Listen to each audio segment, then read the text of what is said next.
Let's look at some concrete numbers for what JTrain and JCV might be and see how you can judge if a learning algorithm has high bias or high variance. And for the examples in this video, I'm going to use as a running example the application of speech recognition, which is something I've worked on multiple times over the years. Let's take a look. A lot of users doing web search on a mobile phone will use speech recognition rather than type on the tiny keyboards on our phones, because speaking to our phone is often faster than typing. And so typical audio that a web search engine would get would be like this. What is today's weather? Or like this. Coffee shops near me. And it's the job of the speech recognition algorithm to output the transcripts, what is today's weather or coffee shops near me. Now, if you were to train a speech recognition system and measure the training error, and the training error means what's the percentage of audio clips in your training set that the algorithm does not transcribe correctly in its entirety.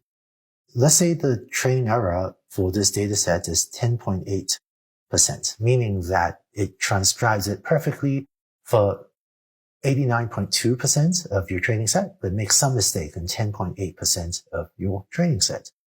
And if you were to also measure your speech recognition algorithm's performance on a separate cross-validation set, let's say it gets 14.8% error. So if you were to look at these numbers, it looks like the training error is really high. It got 10% wrong. And then the cross-validation error is higher, but getting 10% of even your training set wrong, that seems pretty high. And it seems like that 10% error would lead you to conclude it has to have high bias because it's not doing well on your training set.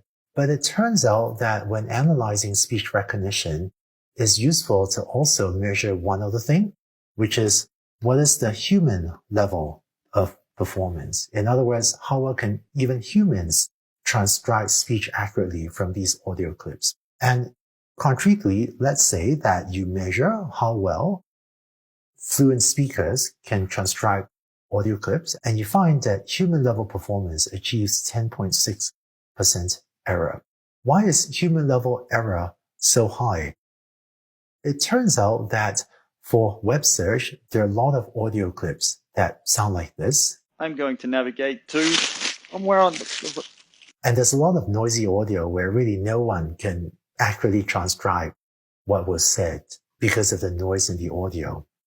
And if even a human makes 10.6% error, then it seems difficult to expect a learning algorithm to do much better. And so in order to judge if the training error is high, it turns out to be more useful to see if the training error is much higher than a human level of performance. And in this example, it does just 0.2% worse than humans. Given that humans are actually really good at recognizing speech, I think if I can build a speech recognition system that achieves 10.6% error matching human performance, I'd be pretty happy. So it's just doing a little bit worse than humans. But in contrast, the gap or the difference between JCV and JTrain is much larger. There's actually a 4% gap there.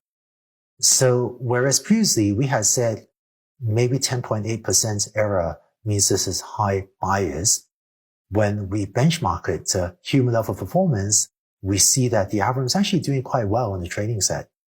But the bigger problem is the cross-validation error is much higher than the training error, which is why I would conclude that this algorithm actually has more of a variance problem than a bias problem. So it turns out when judging if the training error is high, it's often useful to establish a baseline level of performance. And by baseline level of performance, I mean, what is the level of error you can reasonably hope your learning algorithm to eventually get to? And one common way to establish a baseline level of performance is to measure how well humans can do on this task. Because humans are really good at understanding speech data or processing images or understanding text, human level performance is often a good benchmark when you are using unstructured data such as audio, images, or text. Another way to estimate a baseline level of performance is if there's some competing algorithm, maybe a previous implementation that someone else had implemented, or even a competitor's algorithm to establish a baseline level of performance if you can measure that. Or sometimes you might guess based on prior experience. And if you have access to this baseline level of performance, that is, what is the level of error you can reasonably hope to get to, or what is the desired level of performance that you want your algorithm to get to, then when judging if an algorithm has high bias or variance, you would look at the baseline level of performance and the training error and the cross-validation error.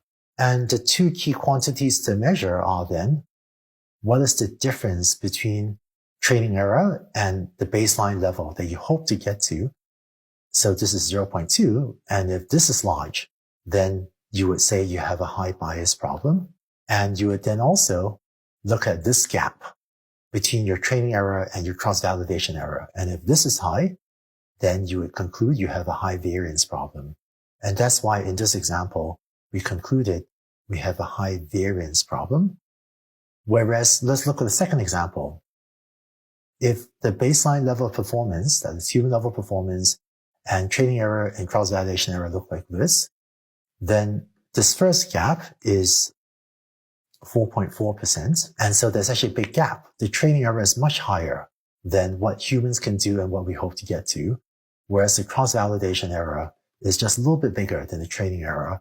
And so if your training error and cross-validation error look like this, I would say this algorithm has high bias. And so by looking at these numbers, training error and cross-validation error, you can get a sense, intuitively or informally, of the degree to which your algorithm has a high bias or high variance problem. And so just to summarize, this gap between these first two numbers gives you a sense of whether you have a high bias problem, and the gap between these two numbers give you a sense of whether you have a high variance problem. And sometimes the baseline level of performance could be 0%. If your goal is to achieve perfect performance, then the baseline level of performance could be 0%. But for some applications, like the speech recognition application, where some audio is just noisy, then the baseline level of performance could be much higher than 0. And the method described on this slide will give you a better read in terms of whether your algorithm suffers from bias or variance. And by the way, it is possible for your algorithm to have high bias and high variance.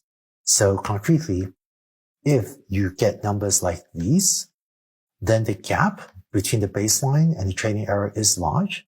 That would be a 4.4%. And the gap between training error and cross-validation error is also large. This is 4.7%. If it looks like this, you would conclude that your algorithm has high bias and high variance. Although hopefully this won't happen that often for your learning applications. So to summarize, we've seen that looking at whether your training error is large is a way to tell if your algorithm has high bias. But on applications where the data is sometimes just noisy and is infeasible or unrealistic to ever expect to get to 0 error, then it's useful to establish this baseline level of performance so that rather than just asking, is my training error large? You can ask, is my training error large relative to what I hope I can get to eventually, such as, is my training error large relative to what humans can do on a task? And that gives you a more accurate read on how far away you are in terms of a training error from where you hope to get to. And then similarly, looking at whether your cross-validation error is much larger than your training error gives you a sense of whether or not your algorithm may have a high variance problem as well. And in practice, this is how I often will look at these numbers to judge if my learning algorithm has a high bias or high variance problem. Now, to further hone our intuition about how a learning algorithm is doing, there's one other thing that I found useful to think about, which is the learning curve. Let's take a look at what that means in the next video.